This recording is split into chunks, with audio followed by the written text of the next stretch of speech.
ఆషాఢమాస బోనాల మహోత్సవాలను పురస్కరించుకొని సుల్తాన్ షాయి గౌలిపురలోని శ్రీ శ్రీ దేవి బంగారం మైసమ్మ ఆలయంలో ప్రముఖుల రాక బోనాల సందడి చూపులను ఆకట్టుకున్నాయి. కమిటీ సభ్యులు బస్తీ వాసుల సహాయ సహకారంతో ఈ కార్యక్రమాన్ని విజయవంతం చేశామని చైర్మన్ ఆనందేశ్ దండార్ తెలిపారు. ఈ కార్యక్రమంలో అధ్యక్షులు తల్లాటి అరవింద్ కుమార్,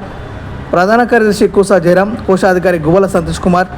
ఎర్మని సిద్ధేశ్వర్, ఉపాధ్యక్షులు దూలపల్లి శ్రీనివాస్ చారి, వైస్ చైర్మన్ నరసింహరాజు, మోకాల్ హరిదేవ్, గరిక చంద్రశేఖర్ పాల్గొని కార్యక్రమాలను విజయవంతం చేశారు.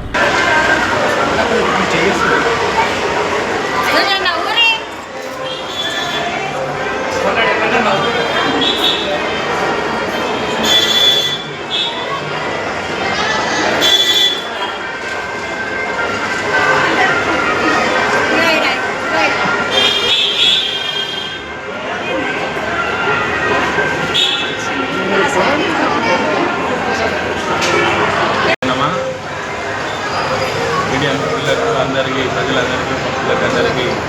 బోనాల పండుగ సందర్భంగా మా శ్రీ బంగారు మైసమ్మ దేవాలయం కమిటీ సభ్యులము చైర్మన్ ధనరాజ్ గారు మరియు అధ్యక్షులు అరవింద్ గారు, ప్రధాన కార్యదర్శి జయరాం గారు మరియు నరసింహ అశోక్ గారు, మోహన్ రావు గారు, భాస్కర్ గారు, అనిల్ గారు, చిన్న గారు, అందరి కమిటీ యొక్క టీం వర్క్ వల్ల ఈరోజు ఇంత అందంగా ముస్తాబై బంగారు మైసమ్మ దేవాలయం యొక్క దినదిన అభివృద్ధి బోనాలు కూడా అంగరంగ వైభవంగా సాయంత్రం కూడా చాలా బోనాలు 7,500 కూడా మా దేవాలయానికి వచ్చాయి. మరియు అందరి సహకారంలో మీడియా మిత్రులు కూడా అందరూ కూడా మా దేవాలయం తరఫున వారికి